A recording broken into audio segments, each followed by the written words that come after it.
अस्सलाम वालेकुम my dear family, कैसे हैं आप सब। उम्मीदें खैरियत से हैं और मज़े में हैं। आज मैं लाई हूँ आपके लिए बहुत ही मज़ेदार सी रेसिपी जिसका नाम है जी स्ट्रीट स्टाइल देसी मसाला नूडल्स। और मैं आपको बता दूं, अगर एक दफ़ा आपने इस रेसिपी को ट्राई किया तो आप हमेशा नूडल्स को इसी रेसिपी से बनाएंगे। तो चलें जी, रेसिपी को करते हैं शुरू। तो नूडल्स बनाने के लिए हमें सिंपल से इंग्रेडिएंट्स चाहिए। तो यहाँ पे मैंने नोर के नूडल्स लिए हैं। पाकिस्तान में ये बहुत ज़्यादा पसंद किए जाते हैं, इसके बहुत सारे फ्लेवर्स हैं। मैंने चटपटा यूज़ किया है। आपको जो भी फ्लेवर पसंद हो आप अपनी मर्ज़ी के नूडल्स की चॉइस कर सकते हैं। तो साथ ही हमें जी चाहिए वेजिटेबल्स। यहाँ पे मैंने लिए हैं गाजर। सारी सब्जियों को अच्छे से चॉप कर देना। आप देख सकते हैं मैंने इसको बारीक चॉप कर दिया है। इसी के साथ हम ले लेंगे 1 कप बारीक चॉप की हुई शिमला मिर्च। इसी के साथ जी हमें चाहिए टमाटर, इसको भी अच्छे से चॉप कर लेंगे। और साथ ही हमें चाहिए मेन इंग्रेडिएंट जो कि है प्याज, इसको भी फाइनली चॉप कर देंगे। और एंड में हमें चाहिए जी ग्रीन चिलीज़ और लहसुन, इसको भी हमने अच्छे से चॉप कर देना है। एक्स्ट्रा फ्लेवर देने के लिए हम इसमें सॉस भी यूज़ करेंगे जिसमें है जी चिली सॉस, इसी के साथ सोया सॉस और एंड में विनेगर।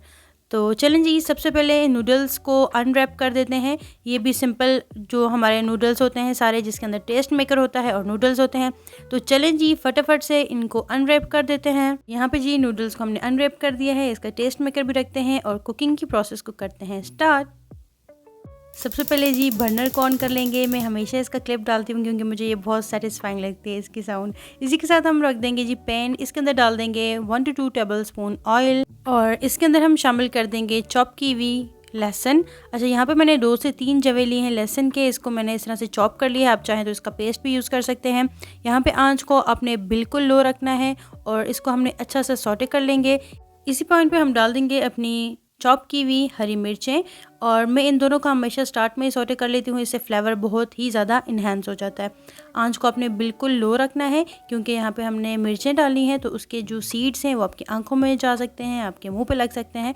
तो आपने बहुत ध्यान से लो फ्लेम पे इसको सौटे कर देना है। तो यहाँ पे जी दोनों चीज़ें अच्छे से सौटे हो गई हैं, इसकी खुशबू आने लगी है। अब हम इसके अंदर डाल देंगे जी 1 कप बारीक चॉप की हुई प्याज।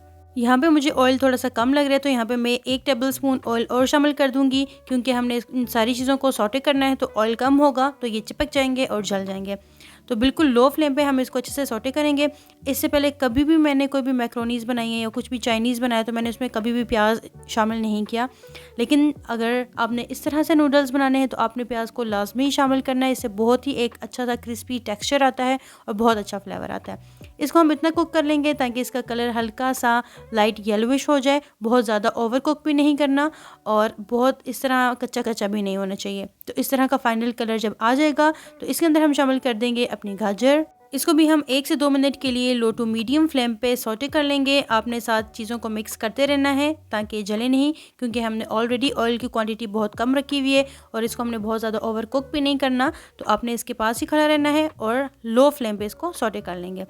अब इसके अंदर हम शामिल कर देंगे शिमला मिर्च और शिमला मिर्च को हम उस टाइम तक सौटे करेंगे जब तक इसका जो कलर है वो लाइट ग्रीन हो जाए और हल्का सा सॉफ्ट हो जाए। तो चलें जी, इन दोनों चीज़ों को अच्छे से कर लेते हैं सौटे। तो आप देख सकते हैं यहाँ पे दोनों चीज़ें अच्छे से सॉफ्ट हो गई हैं। इस पॉइंट पे हम डाल देंगे इसके अंदर टमाटर। टमाटर आप एंड में डालें क्योंकि ये बहुत ज़्यादा सॉफ्ट होते हैं तो बहुत जल्दी ये मैशी भी हो सकते हैं। तो हमने इन सारी वेजिटेबल्स की क्रंचीनेस भी बरकरार रखनी है। तो इसको आपने बिल्कुल लो फ्लेम पे सौटे करना है और टमाटरों को एंड में डालें। फ्रेंड्स, ज़रूरी नहीं है कि आप यही वेजिटेबल्स यूज़ करें। आपको जो वेजिटेबल पसंद हो आप उसमें शामिल कर सकते हैं, जो नहीं पसंद आप उसको स्किप भी कर सकते हैं। तो चलें जी, इसी पॉइंट पे थोड़ी सी और फ्लेवरिंग डाल देते हैं जिसके लिए मैंने लिया है 1 टेबल स्पून सिरका, 2 टेबल स्पून सोया सॉस और 2 टेबल स्पून हम इसमें शामिल कर देंगे चिली सॉस। और इसी के साथ मैं केचप मेंशन करना भूल गई थी तो इसमें हमने टोमेटो केचप भी यूज़ करना है 2 टेबल स्पून। आप चिली गार्लिक फ्लेवर भी यूज़ कर सकते हैं और आपने टेबल स्पून के हिसाब से ही मेजरमेंट करनी है ताकि आपको ओरिजिनल एक टेस्ट आए, बहुत ज़्यादा सॉस नहीं होना चाहिए। तो चलें जी, अब इन सारी चीज़ों को अच्छे से मिक्स कर लेंगे। इसी पॉइंट पे मैं डाल दूंगी 2 to 3 टेबल स्पून पानी क्योंकि ये सारी चीज़ें जल ना जाए। अब हमने इसमें फ्लेवरिंग डालनी है, एक्स्ट्रा स्पाइसीनेस डालनी है तो आपने थोड़ा सा पानी शामिल कर देना है ताकि स्पाइसेस जले नहीं। तो यहाँ पर मैंने यूज़ किया है ½ टी स्पून नमक। इसी के साथ हम इसमें शामिल करेंगे ½ टी स्पून कुटी हुई मिर्चें और ब्लैक पेपर थोड़े से ½ टी स्पून से थोड़ा सा ज़्यादा क्योंकि ये मुझे ज़्यादा पसंद है। और इसी के साथ हम इसमें शामिल करेंगे ओरिगेनो। ये मस्ट नहीं है, अगर आपके पास अवेलेबल है तो आप यूज़ कर सकते हैं। तो ये सिंपल सी स्पाइसेस हैं, ये ज़रूर आप शामिल करें, इससे थोड़ा सा और एक मसाले वाला टेस्ट आता है। तो फाइनली जो टेस्ट मेकर है हम शामिल कर देंगे। यहाँ पे मैंने 4 नूडल्स के पैकेट लिए हैं, लेकिन यहाँ पे मैं 3 ही टेस्ट मेकर यूज़ करूँगी क्योंकि बहुत ज़्यादा मसाला भी नहीं होना चाहिए, हमें एक ऑथेंटिक स्ट्रीट स्टाइल मैगी बनानी है। तो यहाँ पे मैं 3 साशे यूज़ कर रही हूँ, आप चाहें तो आप चारों के 4 यूज़ कर सकते हैं। तो चलें जी, इन सारी चीज़ों को अच्छे से मिक्स कर लेंगे। आंच अगेन मैं आपको बता रही हूँ बिल्कुल लो होनी चाहिए, नहीं तो ये सारी चीज़ें जल जाएंगी या ओवर कुक हो जाएंगी। तो चलें जी, ये स्टेप हो गया है रेडी। अब हम इसमें शामिल कर देंगे पानी। 4 साशे नूडल्स के लिए यहाँ पे मैंने लिए हैं 2 ग्लास भर के पानी। ये जग की मेजरमेंट आप देख सकते हैं, ये बिल्कुल परफेक्ट रहेंगी। अब इसके अंदर हम शामिल कर देंगे अपने नूडल्स। यहाँ पे नोर के नूडल्स लिए हैं जो कि मुझे बहुत ज़्यादा पसंद है। और अब इन सारी चीज़ों को अच्छे से कर लेंगे मिक्स। अब इस पॉइंट पे आप चाहें तो आप आंच को मीडियम रख सकते हैं और यहाँ पे इसको साथ साथ मिक्स करते रहेंगे। जैसे ही एक साइड आपको लगे कि सॉफ्ट होगी है तो इसकी साइड को हम चेंज कर लेंगे ताकि दोनों साइड से ये अच्छे से कुक हो जाए और ये सारी जो नूडल्स हैं वो खुल जाएँ पानी में और अच्छे से कुक हो जाएँ। तो जब तक नूडल्स कुक हो रहे हैं, अगर आपने मेरे चैनल को सब्सक्राइब नहीं किया तो आप सब्सक्राइब कर दें ताकि आपको मेरी वीडियोस सबसे पहले मिलें। तो यहाँ पे जी हम नूडल्स को साथ साथ मिक्स करते रहेंगे ताकि ये इवनली कुक हो जाएं और पैन के साथ स्टिक भी ना हो। तो यहाँ पे इसको अच्छे से कुक करने के लिए इसको हम कवर करके रख देंगे, 4 से 5 मिनट के लिए दम रखेंगे ताकि ये अच्छे से कुक हो जाए।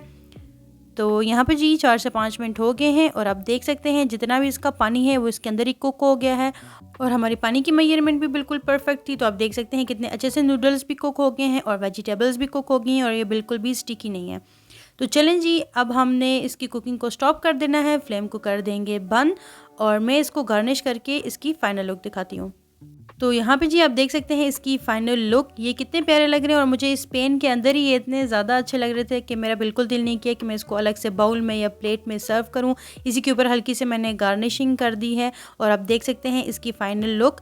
और अब हम इसको टेस्ट करेंगे एंड मैं आपको बताती जाऊँ फ्रेंड्स, एक बार आपने इसको ट्राई किया तो आप हमेशा से नूडल्स इसी रेसिपी से बनाने लगे हैं। तो इसको आपने ज़रूर ट्राई करना है और मुझे अपना फीडबैक देना है कि आपको ये रेसिपी कैसी लगी। मैं मिलूँगी आपके साथ नेक्स्ट मज़ेदार सी रेसिपी के साथ। तब तक के लिए अपना ख्याल रखें और मुझे भी अपनी दुआ में याद रखें। अल्लाह हाफिज़। और वीडियो अच्छी लगी तो ज़्यादा से ज़्यादा इसको लाइक कर दीजिएगा। Bye bye.